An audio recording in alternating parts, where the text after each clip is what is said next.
What happened in that pit should have been impossible. No witnesses, no escape, just one man and hungry predators waiting in the dark. But when the sun rose, everything changed. This is the mystery that shook an empire to its core. The year is 539 BC. We're in Babylon, the heart of a sprawling kingdom. A new king, Darius the Mede, rules over 127 provinces. But among all his advisors and officials, there's one man he trusts above all others. His name? Daniel, a foreigner, an exile from Judah, and somehow he's utterly untouchable. The other officials watched him rise.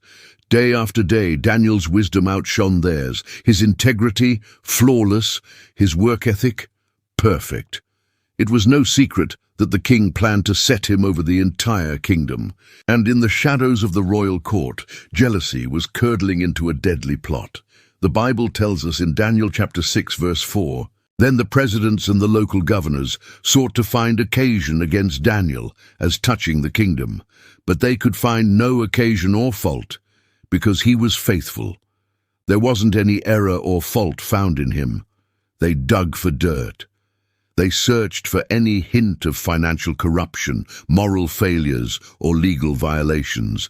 They found nothing. It seemed this man had no weaknesses, except one.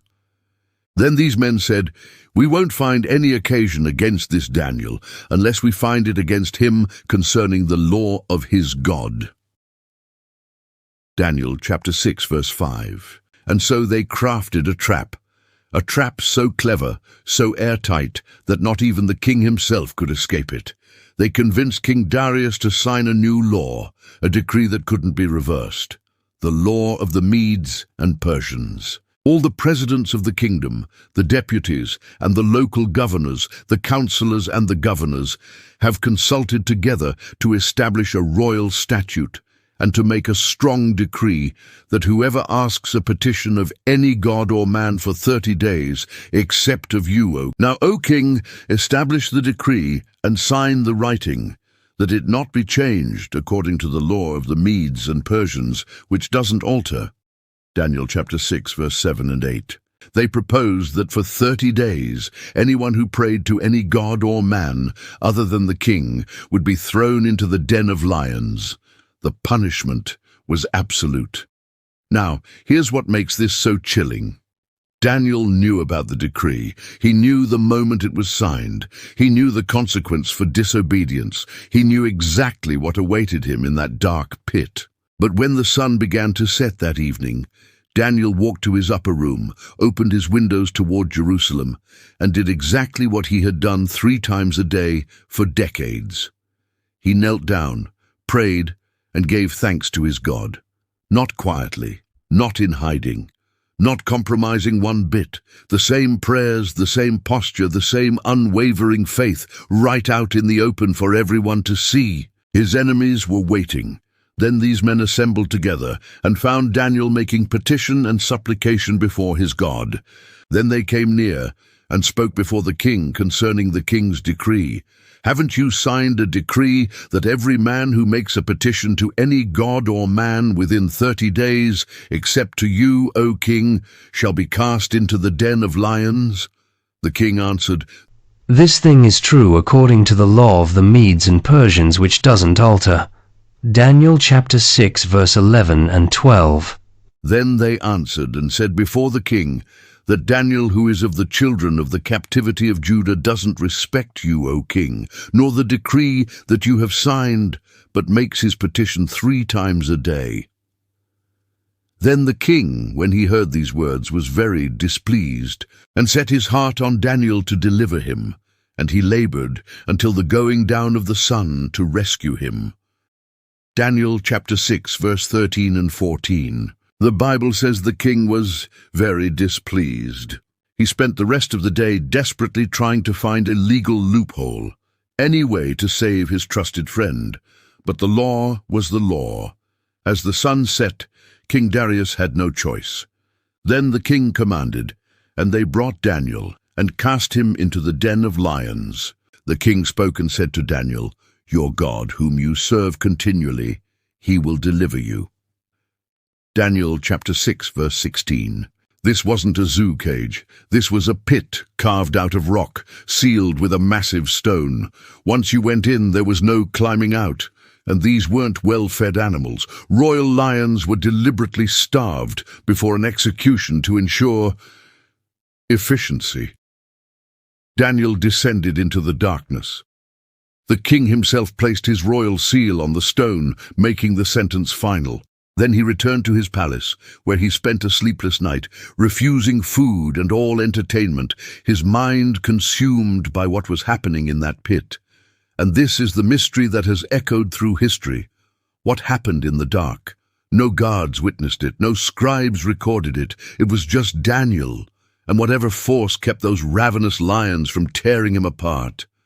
The scriptures tell us God sent an angel, but think about what that means. The primal instincts of hungry predators overridden, their powerful jaws held shut by an invisible hand, all night long. Then the king arose very early in the morning and went in haste to the den of lions.